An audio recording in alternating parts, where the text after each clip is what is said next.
Hello all, सर्वांचं स्वागत आहे आपल्या ड्रीम एमपीएससी या यूट्यूब चॅनलवरती। मित्रांनो, आपण इकॉनॉमिक्सची सीरीज स्टार्ट केलेली आहे आणि त्यामध्ये आपला पहिला व्हिडिओ आपण पाहिला होता आरबीआय बद्दल। तर त्यामध्ये आपण रिझर्व्ह बँक ऑफ इंडियाची रचना पाहिली, त्यानंतर कशी स्थापना झाली त्याचा थोडक्यात आपण इतिहास पाहिला आणि या व्हिडिओमध्ये आपल्याला त्याच्या पुढच्या गोष्टी पाहायच्या आहेत, ते म्हणजे रिझर्व्ह बँक ऑफ इंडियाच्या ज्या काही दोन समित्या आहेत त्यामधली पहिली आहे मौद्रिक धोरण समिती आणि दुसरी आहे बँक बोर्ड ब्युरो। तर या दोघांबद्दल आपल्याला माहिती पाहायची आहे सुरुवातीला। त्यानंतर आपण पाहूया की जी रिझर्व्ह बँक ऑफ इंडिया चलन विषयक धोरण जे काही राबवते, तर ते आरबीआयचं जे काही धोरण आहे, मॉनिटरी पॉलिसी आहे, ती राबवण्यासाठी कुठल्या कुठल्या साधनांचा आरबीआय वापर करते तर ते आपल्याला पाहायचं आहे। तर त्यामध्ये सुद्धा दोन प्रकार आहेत, एक आहे संख्यात्मक साधने, दुसरे आहेत गुणात्मक साधने। संख्यात्मक मध्ये सुद्धा दोन टाइप आहेत, तर पहिला आहे त्यामध्ये प्रत्यक्ष साधने आणि दुसरा आहे अप्रत्यक्ष साधने। तर ह्या ज्या गोष्टी आहेत त्याच्यावरती कंबाईन मध्ये जास्त प्रश्न आपल्याला दिसतात। सो कंबाईनच्या दृष्टिकोनातून आपल्यासाठी हे चलन विषयक धोरण जे आहे आरबीआयचं ते खूप महत्त्वाचं आहे आणि ते आपल्याला डिटेलमध्ये पाहायचं आहे। तुम्हाला मी मागच्या व्हिडिओमध्ये एक पीवायक्यू सुद्धा सांगितला होता, तर त्यावरच तो आधारित होता आणि दोन पीवायक्यू म्हणजे 16 मध्ये पण 17 मध्ये पण 17 आणि 18 मध्ये असे दोन पीवायक्यू आपण पाहिले होते कंबाईनचे 17-18 मध्ये। सो ते पीवायक्यू जे आहेत तर ते आपल्याला सोडवणं किती इझी जातं जर आपण ह्या बारीक सारीक गोष्टी जर लक्ष देऊन केल्या। इकॉनॉमिक्स बद्दल तुमची जे काही कंप्लेंट असते किंवा आपण वाचताना लक्षात येतं, पण त्यातले शब्द जे आहेत ते तसेच्या तसे पेपरमध्ये येत नाहीत, त्यामुळे ते कठीण जातं। तर कठीण जात नाही, आपण मूळ कॉन्सेप्ट जर का समजावून घेतली, एक आपल्या डोक्यामध्ये जर का आपण बँकिंग प्रणाली नेमकं कसं काम करते ते जर का लक्षामध्ये घेतलं तर आपल्याला ते कठीण जाणार नाही। एक करेक्शन मला करायचं आहे, या आधीचा जो आपण व्हिडिओ घेतला होता ज्यामध्ये मी तुम्हाला रचना सांगितली, तेव्हा मी चुकून तुम्हाला 10 मार्चला राष्ट्रीयकरण झालं आरबीआयचं असं सांगितलं होतं। तर ते 10 मार्चला न होता 1 जानेवारी 1949 ला झालं होतं। 10 मार्चला बँकिंग अधिनियम कायदा जो आहे तो संसदेमध्ये पारित झाला होता। तर ते तुम्हाला करेक्शन सुद्धा मी त्या व्हिडिओच्या पिन कमेंटमध्ये करून दिलेलं आहे। सो तेवढं करेक्शन करा, ती माझ्याकडून चूक झाली। सो ते तुम्हाला तिथे माहीत असेलच बऱ्याच जणांना तारीख, पण माझ्या नंतर लक्षात आलं ते व्हिडिओ अपलोड करताना, तेव्हा तो अपलोड झाला होता। सो मी ते पिन कमेंट केलेलं आहे।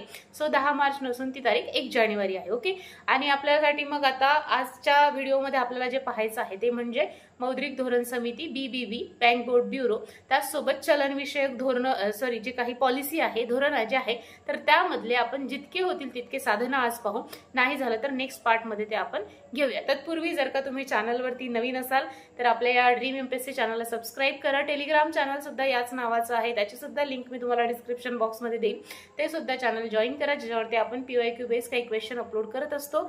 काही नोट्स असतील तर त्या तुमच्यासाठी तिथे उपलब्ध करून दिल्या जातील। आणि एक आपलं काय म्हणता येईल पेड व्हॉट्सअप ग्रुप सुद्धा सुरू आहे कंबाईनसाठी, ज्यामध्ये मी तुम्हाला डेलीचे टार्गेट्स, काही महत्त्वाच्या गोष्टी ज्या आहेत तर त्या व्हॉट्सअप ग्रुपच्या माध्यमातून शेअर करत असते। तर जर तुम्हाला जॉईन व्हायचं असेल तर त्याचे सुद्धा डिस्क्रिप्शन बॉक्समध्ये तुम्हाला डिटेल्स दिसतील, तिथे तुम्ही संपर्क करून जॉईन करू शकता। तर आज स्टार्ट करूया मग आपण जे काही दोन पहिल्या समित्या आहेत त्या समित्या अँड देन चलन विषयक धोरण। सो चला, ओके, तर आपण आता स्टार्ट करूया। तर पहा, आपण आतापर्यंत रचना वगैरे सगळं पाहिलं रिझर्व्ह बँक ऑफ इंडियाचं। तर आज आपल्याला पाहायचं आहे पहिली महत्त्वाची गोष्ट म्हणजे मौद्रिक धोरण समिती। आता ही समिती आपल्यासाठी खूप महत्त्वाची अशी आहे आरबीआयची रचना पाहत असताना।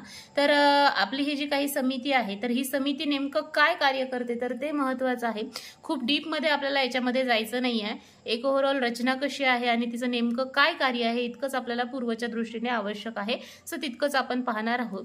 तर जो काही बँकेचा रेपो रेट असतो, आता हे रेपो रेट म्हणजे काय हे पाहण्यासाठी तुम्हाला पुढचे व्हिडिओज पाहावे लागतील। तुर्तास इथे एवढं लक्षात ठेवा की रेपो रेट जे आहे ते ठरवण्याचं काम कोण करते तर ही मौद्रिक धोरण समिती करते। पूर्वी हे जे काम आहे ते आरबीआयच्या संचालक मंडळामार्फतच व्हायचं, परंतु आता हे जे काही रेपो रेट आहे ते ठरवण्याचं काम कोण करतं तर आपली ही मौद्रिक धोरण समिती करते। मग आता या समितीची नेमकी रचना कशी असते तर 6 सभासद यामध्ये असतात किंवा 6 सदस्य असतात। तर यामधले 3 जे आहेत ते आरबीआय मार्फत असतात आणि 3 जे आहेत ते आपलं जे काही भारत शासन आहे तर ते यावरती निर्देशित करतं किंवा 3 जण शासनाकडून येतात आणि 3 जण रिझर्व्ह बँकेमार्फत असतात। तर यामध्ये एक व्यक्ती जे आहे ती आपले गव्हर्नरच असतात, जे रिझर्व्ह बँकेचे गव्हर्नर आहेत ते सध्या कोण असतील मग शक्तिकांत दास. त्यानंतर एक डेप्युटी इंजिनियर असतो, डेप्युटी गव्हर्नर असतो, डेप्युटी गव्हर्नर हा दुसरा व्यक्ती असतो आणि तिसरं एक एक्झिक्युटिव्ह मधला एक मेंबर असतो. सो असे 3 लोक असतात आणि हे 3 लोक जे आहेत तर ते मग आपलं गव्हर्नमेंट जे आहे ते त्यावरती पाठवत असतं. असे टोटल 6 व्यक्ती यामध्ये असतात. मग सभासद किंवा सदस्य किती असतात असा प्रश्न विचारलेला आहे. सदस्य संख्या किती म्हणून असं वन लाईनमध्ये येतं की 12 सदस्यांची ती एक समिती असते, अशा प्रकारे येऊ शकतं. त्यामुळे हे लक्षात ठेवा की फक्त 6 सदस्य असतात, त्यामधले 3 RBI मार्फत आणि 3 GOV म्हणजेच गव्हर्नमेंट ऑफ इंडिया जी आहे ती पाठवत असते. मग आता अशा प्रकारची ही जी काही समिती आहे ते समिती असावी अशी शिफारस कोणी केली होती तर श्रीकृष्ण आयोगाच्या मार्फत अशी शिफारस झालेली होती 2011 मध्ये. कुठला आयोग आहे? श्रीकृष्ण आयोग आहे. त्यानंतर तारपोर समिती आहे, त्यानंतर उर्जित पटेल समिती आहे, त्यानंतर रघुराम राजन समिती आहे, त्यानंतर मिस्त्री समिती आहे. सो अशा समित्यांच्या मार्फत अशी मागणी झाली होती की अशा प्रकारची एखादी समिती असावी जी रेपो रेट ठरवेल. हे काम RBI मार्फत होऊ नये. तर आपल्याला असं लक्षात येत आहे की गव्हर्नमेंटचा थोडासा जो काही सहभाग आहे जो RBI मधला आहे तो वाढत आहे असं आपल्याला इथे लक्षात येईल. सध्याचे जे काही गव्हर्नर आहेत ते सुद्धा नॉन इकॉनॉमिस्ट आहेत, म्हणजे ते काही इकॉनॉमिस्ट रिलेटेड व्यक्तिमत्व नाही आहेत. ओके, तर त्यानंतर अशी समितीच्या मार्फत सुद्धा मग असे 3 लोक दुसरे त्यावरती नियुक्त झालेले आहेत. त्यामुळे मग थोडासा गव्हर्नमेंटचा त्यामध्ये हस्तक्षेप वाढतो असं आपल्याला दिसतं. Okay, so repo rate. मग आता हे रेपो रेट काय काम करतं तर थोडक्यात सांगते, चलनवाढीचं नियंत्रण करण्याचं कार्य या रेपो रेटच्या मार्फत ठरत असतं. ते कशा प्रकारे ते आपल्याला जेव्हा आपण रेपो रेट पाहू तेव्हा लक्षात येईलच. मग तुर्तास एवढं लक्षात ठेवा, मौद्रिक धोरण समिती, जास्त डिटेलमध्ये जायचं नाही. किती सदस्य असतात? 6. रेपो रेट ठरवण्याचं काम कोण करते? ही समिती करते. त्याच्यावरती मग त्यांच्यामध्ये मतदान होतात आणि जर समजा मग काही इक्वल मतदान झाले की तर निर्णायक मत देण्याचा जो काही अधिकार आहे तो कोणाचा असतो? मग आपल्या गव्हर्नरचा. जे काही RBIचे गव्हर्नर असतात ते निर्णायक मत देऊ शकतात, म्हणजे त्यांच्या हातामध्ये ती पॉवर आहे. तर हे जे काही आयोग आहेत किंवा समित्या आहेत त्यांनी मग ते शिफारस केली होती की अशी एक समिती तिथे स्थापन केली जावी. आणि मग ही जी काही समिती असते तर या समितीच्या वर्षातून किमान 4 बैठका असतात. हे एक लक्षात ठेवा की किमान 4 बैठका असतात. जास्त काय डीप मध्ये आपल्याला जायचं नाही. सदस्य लक्षात ठेवा, काय काम आहे ते. 4 बैठका असतात आणि शिफारस कोणी कोणी केली होती ते तेवढं आपल्याला तिथे माहिती असणं आवश्यक आहे. ओके, सो अशा प्रकारे मग ही जी काही समिती अहवाल देईल तो अहवाल या आपल्या RBI वरती बंधनकारक असतो. सो शेवटी RBI मधलेच त्यात 3 जण आहे आणि शेवटी निर्णायक मत कोणाचं असतं तर गव्हर्नरचं असतं. ओके, सो अशा प्रकारे आपली ही मौद्रिक धोरण समिती. आता याचे कलम आहेत भरपूर त्याच्यामध्ये पुस्तकामध्ये दिलेले. तुम्ही जर का देसले सरांचं पुस्तक पाहिलं तर इतकं डीप जाऊ नका, थोडक्यात ते एकदा रीड करून घेतलं तर आपल्याला ते सोडवणं सोपं जाईल. मग आता याच्या पुढचं आपल्याला पाहायचं आहे बँक बोर्ड ब्युरो.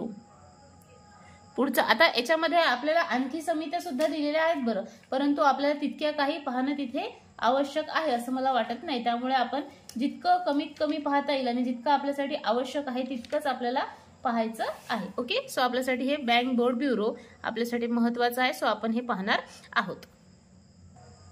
तर पहा, जसे यामध्ये 6 सदस्य होते तसे यामध्ये 7 सदस्य असतात. बँक बोर्ड ब्युरो मध्ये किती सदस्य आहेत? टोटल 7 सदस्य या बँक बोर्ड ब्युरो मध्ये आहेत. आता याचं आपल्यासाठी कार्य महत्वाचं आहे. कार्यावरती प्रश्न विचारलेले आहेत. सो मी कार्य एकदा लिहून घेते आणि मग तुम्हाला ते सांगते. तर पहा, हे कार्य आहेत. पहा थोडक्यामध्ये किती सदस्य असतात तर 7 सदस्य असतात. 2016 पासून ह्याची काही संस्था आहे ती कार्यरत होती. सध्यावरही नाही आहे बरं, आधी होती. तुम्ही जर का जुनं पुस्तक वापरत असाल तर त्यामध्ये तुम्हाला हेच आहे असं दिसेल. परंतु आता या बँक बोर्ड ब्युरोच्या जागी जे आहे तर वित्तीय सेवा संस्थाची काय स्थापना झालेली आहे. ओके, मी ते सांगते नंतर. याचं कार्य काय होतं पहा, बँक अकाउंट सुधारण्यासाठी सुधारणा सुचवणे. ओके, सार्वजनिक क्षेत्रातील बँका ज्या आहेत त्यांच्या अध्यक्षांची निवड करणे हे आपल्यासाठी महत्वाचं आहे. म्हणजेच काय तर संचालक मंडळाचा जो काही प्रमुख आहे तो निवडणे हे या बँक बोर्ड ब्युरोचं महत्वाचं असं काम होतं. तर हे आधी होती, परंतु आता याच्या जागी कुठली संस्था आलेली आहे किंवा ब्युरो आलेला आहे तर वित्तीय सेवा संस्था ब्युरो. ओके, बँक बोर्ड ब्युरोच्या जागी आता कुठली आलेली आहे असंही आपल्याला येऊ शकतं की त्या जागी कुठली नवीन संस्था आलेली आहे तर वित्तीय सेवा संस्था ब्युरो. आता असे चेंजेस इकॉनॉमिक्समध्ये होत राहतात, त्यामुळे आपल्याला नेहमी अपडेटेड माहिती घेणं आवश्यक असतं अर्थशास्त्रातली. तर त्यासाठीच नवीन पुस्तकाची आवश्यकता पडत असते. पण पुस्तक खूप महागड आहे, ते आपण प्रत्येक वेळी विकत घेऊ शकत नाही. त्यामुळे मग आपण ऍटलिस्ट गुगलचा तरी आधार घेतला पाहिजे. प्रत्येक पॉइंट बद्दल थोडंसं गुगल करायचं, म्हणजे आपला प्रश्न सोडवायला सुद्धा आपल्याला तिथे मदत होते. मग इतकंच याच्यात लक्षात ठेवा, 7 सदस्य असतात.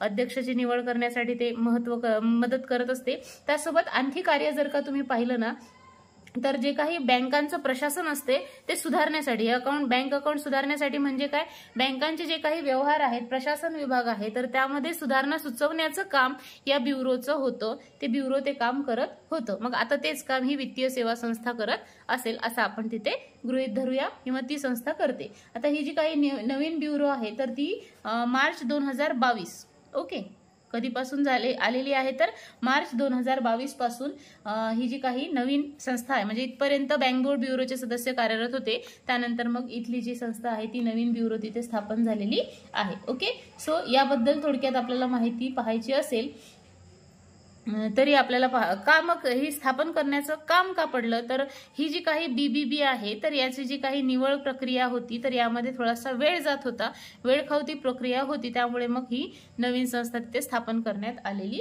आहे. दिरंगाईचं कारण तिथे दिलेलं आहे.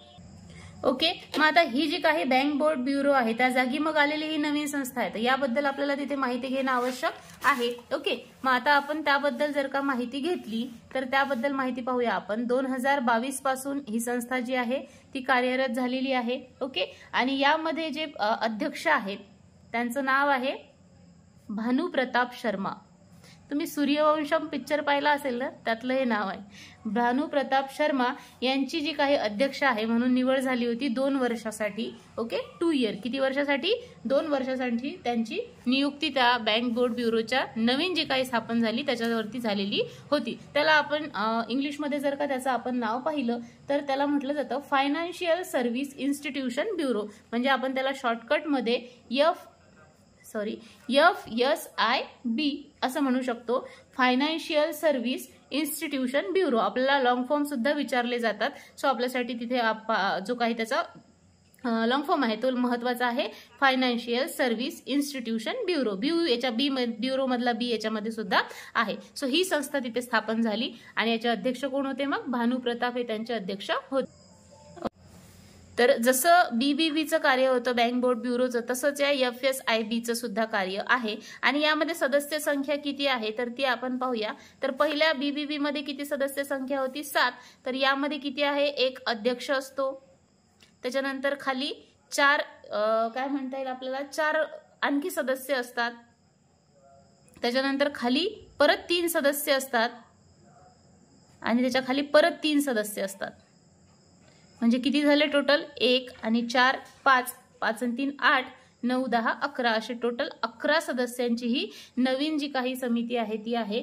तर यामध्ये पहिला जो काही अध्यक्ष आहे ते आपण पाहिलं, भानुप्रताप शर्मा हे त्याचे पहिले अध्यक्ष आहेत. ओके, सो अशा प्रकारे हे याचं कार्य आहे. तर जास्त काही फरक नाही आहे, सेमच त्यांचं कार्य आहे. इतकं तुम्हाला तिथे डिटेलमध्ये जायची काही आवश्यकता नाही आहे. कुठले कुठले व्यक्ती आहेत तर त्यांची नावं तुम्ही तिथे पाहून घेऊ शकता. ओके, 3 गैर सरकारी, त्यानंतर खालचे जे 3 आहेत ते अर्धवेळ सदस्य, काही पूर्णवेळ सदस्य, म्हणजे हे जे काही डेप्युटी आहेत त्यांना आपण पूर्णवेळ म्हणूया. सरळ 11 व्यक्ती असतात असं लक्षात ठेवा. 4 बँकिंगशी रिलेटेड असतील, काही खालचे जे आहेत ते गव्हर्नमेंट नियुक्त करेल. तर परत तिथे आपल्याला 3 सदस्य एक्स्ट्रा आल्यासारखं आपल्याला दिसतंय, म्हणजे परत इथे गव्हर्नमेंटचा हस्तक्षेप वाढला असं आपण इथे म्हणू शकतो. तो आपला पार्ट नाही आहे, आपल्याला फक्त पूर्वीच्या दृष्टीने आपला अभ्यास करायचा आहे. ओके, सो मग इथपर्यंत आपण पाहिलं. आता त्याच्यामध्ये आणखी काही मंडळ आहेत. ओके, नियामक मंडळ वगैरे, प्रस्तावित देणी नियामक मंडळ, आणखी काही असतील समित्या वगैरे, तर तितकं काही डिटेल आपल्याला जायचं नाहीये. फक्त एक करायचं आपल्याला, 21,000 आपल्याकडे जर असेल किंवा नवीन आलेले असतील, नवीन असतील तुमच्याकडे, त्याच्यामधले रिझर्व्ह बँक ऑफ इंडियाचे PYQ सोडून पहा. दोन्ही व्हिडिओ पाहून जे PYQ तुमच्यासाठी सॉल्व्ह होत नाहीत ते तुम्हाला माझा नंबर खाली दिसतो डिस्क्रिप्शनमध्ये, त्याच्यावर पाठवा. आपण त्याच्यावर चर्चा करू पुढच्या व्हिडिओमध्ये. ओके, सो तुम्ही तिथे पाहू शकता। त्यानंतर मग आता आपल्याला यायचं आहे चलन विषयक धोरण, जे आपल्यासाठी खूप महत्त्वाचा असा पॉइंट आहे, चलन विषयक धोरण। तर मी तुम्हाला आधी एक मस्त असा फरक समजावून सांगते। पहा, एक पाहायचं आहे आपल्याला चलन विषयक धोरण आणि दुसरं पाहायचं आहे राजकोषीय धोरण। आता या दोघांमध्येही कन्फ्युजन होतं, राजकोषीय धोरण आणि हे पाहायचं आहे चलन विषयक धोरण। आता दोघांमध्ये काय फरक आहे ते पाहायचं आहे। पहा, चलन विषयक धोरण आरबीआय राबवते हे कायम लक्षात ठेवा, आणि राजकोषीय धोरण हे कोण राबवते? सरकार राबवते, गव्हर्नमेंट राबवते, हे कायम लक्षात ठेवा। चलन विषयक धोरण कोण राबवते? आरबीआय, आणि राजकोषीय धोरण कोण राबवते? गव्हर्नमेंट। आता आपण समाजात वावरतो, आपल्याला चांगल्या प्रकारे माहिती आहे बँकेचे कोणते कोणते कामं आहेत, ओके, आणि सरकारचे कोणते कोणते कामं आहेत हे आपल्याला चांगलं माहिती आहे।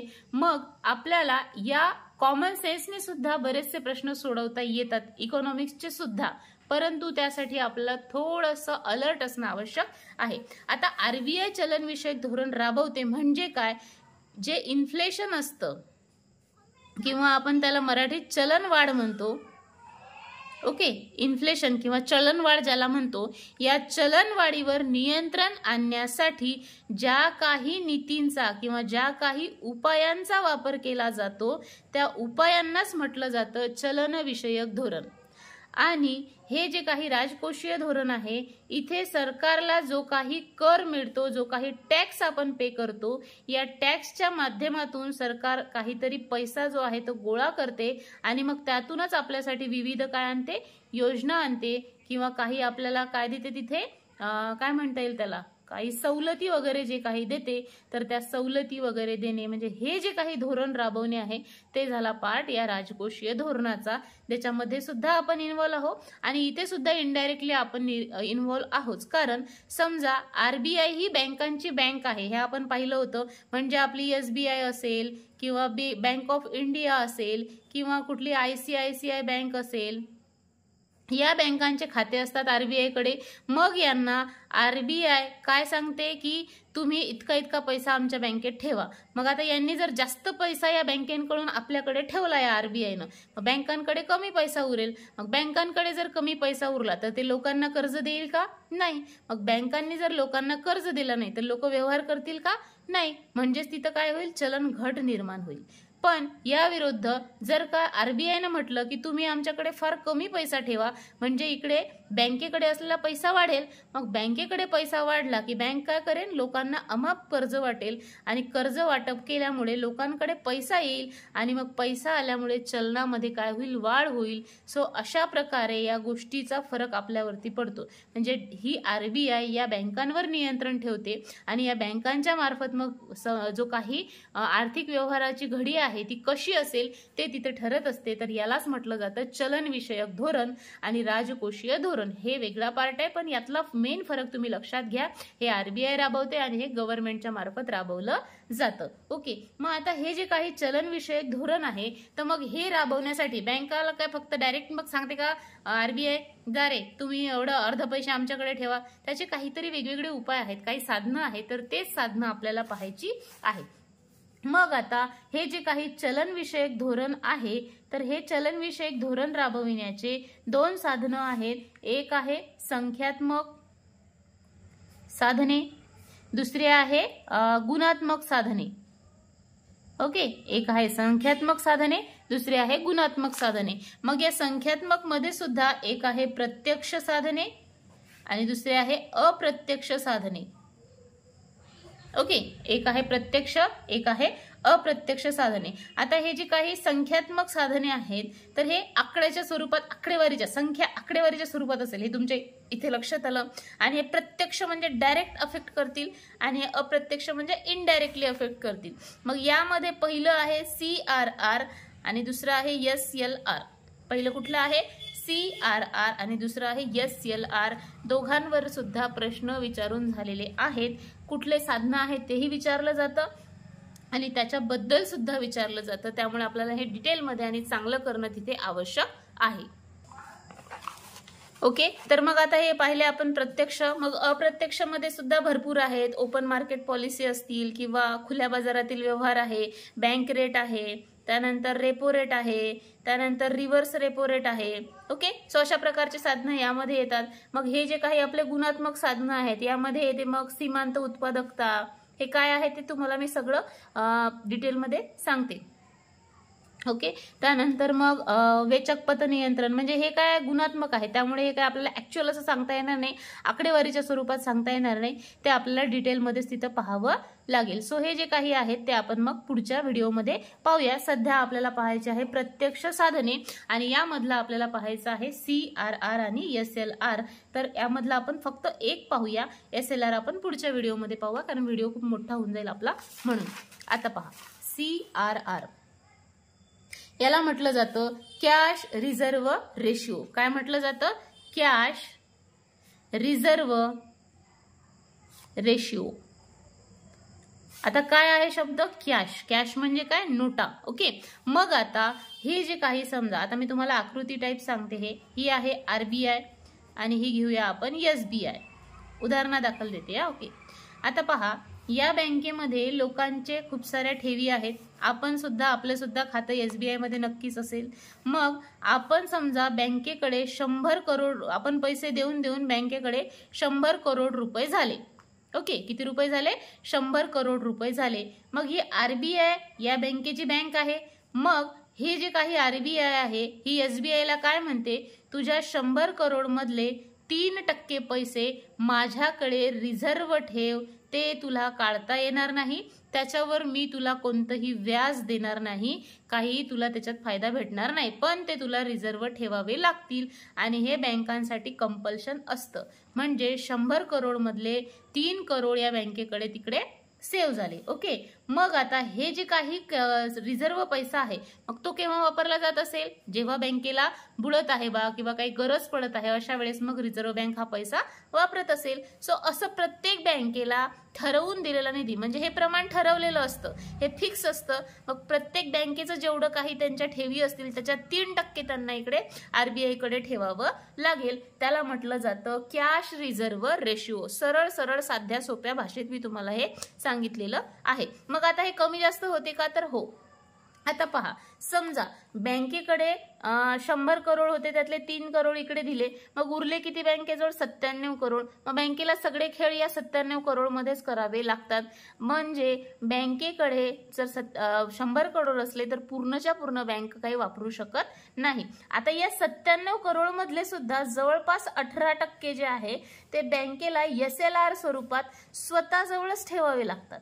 म्हणजे 100 करोड मधले परत 18% गेले, म्हणजे टोटल 21% रक्कम जी आहे ती कोणतीही बँक वापरू शकत नाही. सध्याची आकडेवारी पाहतोय आपण. ओके, 21% रक्कम जी आहे, कमी जास्त असेल बरं. हे एक उदाहरणादाखल म्हणून पाहतोय की 21% रक्कम समजा 21 करोड बँकेला स्वतःच्या जवळच ठेवावे लागतात आणि उरलेले जे काही व्यवहार आहेत मग उरलेल्या पैशामध्ये बँकेला आपले व्यवहार करावे लागतात. म्हणजे समजा आता बँक पूर्ण बुडाली, बँकेजवळचे सगळे पैसे खतम झाले, पण बँकेने स्वतःजवळ ठेवलेला आहे 18% SLR आहे, रिझर्व्ह बँकेकडचा पैसा आहे. यामुळे बँका काहीतरी लोकांना रिटर्न देऊ शकते.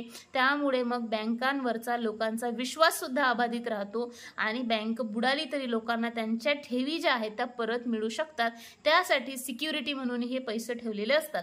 मग हे गोल्डच्या स्वरूपात असू शकतात, बँक सिक्युरिटीजच्या स्वरूपात असू शकतात, किंवा काही काय म्हणता येईल त्याला काहीतरी पत्र वगैरे असतात तर त्याच्या स्वरूपात सुद्धा मी तुम्हाला सांगेल नंतर SLR मध्ये. सो त्या स्वरूपात सुद्धा हे ठेवल्या जातात. त्याला काहीतरी सिक्युरिटीज असं म्हटलं जातं. सो त्या स्वरूपात सुद्धा असतात, ज्याच्यावरती व्याज सुद्धा मिळतं किंवा कमी जास्त झाले तर पैसे तिथे वाढून बँकेना भेटतात, म्हणून बँक त्या स्वरूपामध्ये ठेवते. परंतु आपण जो CRR पाहतोय तो मात्र कॅशच्या स्वरूपात ठेवावा लागतो आणि तो RBI कडे ठेवावा लागतो आणि हा SLR ठेवावा लागतो तो स्वतः जवळ ठेवावा लागतो आणि तो 3 प्रकारे तिथे ठेवता येतो. मग आता CRR बद्दल आपल्याला इतकं लक्षात आलं की हे काय असते? रिझर्व पैसा असतो जो RBI कडे बँकांना ठेवावा लागतो.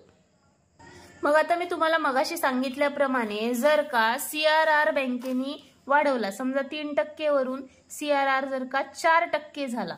ओके, मग 4% झाला म्हणजे या बँकेकडचे 4 कोटी रुपये RBI कडे जमा झाले है ना.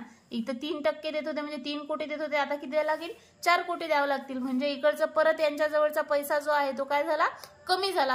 आता पैसा कमी झाल्यावर ही बँक जी आहे ती लोकांना कर्ज देणार का, लोकांना कर्ज देणार नाही. मग कर्ज देणार नाही म्हणजे मार्केटमध्ये पैसा नाही, पैसा मार्केटमध्ये नाही म्हणजेच काय होतील, व्यवहार जे आहेत ते कमी होतील. म्हणजेच काय होतील, व्यवहार कमी होतील.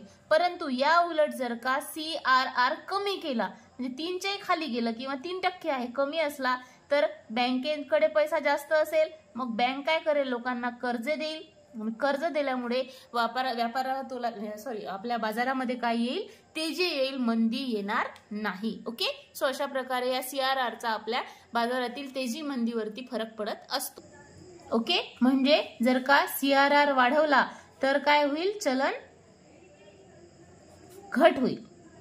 आणि इकडे जर का CRR कमी केला तर काय होईल, चलन वाढ होईल. काय होईल, चलन वाढ होईल. सो अशा प्रकारे त्याचा फरक पडणार आहे.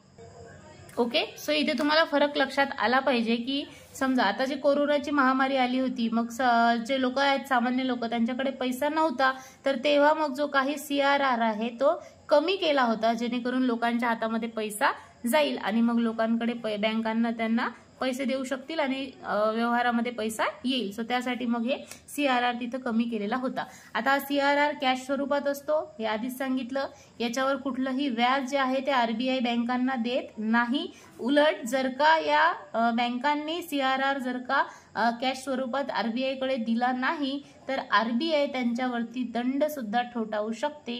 सो हे बंधनकारक आहे, बँकांना CRR RBI कडे ठेवणं हे कंपल्सरी तिथे केलेलं आहे. सो तुम्हाला यातला फरक आता लक्षात आला असेल. यामध्ये बरंचसं कन्फ्युजन होऊ शकतं, सो हे चांगल्या प्रकारे तिथे लक्षात घ्या आणि तुम्हाला हे लक्षात येईल. त्यानंतर पाहूया आपण SLR आणि मग त्यानंतर पुढचे पॉइंट आपण कंटिन्यू करूया.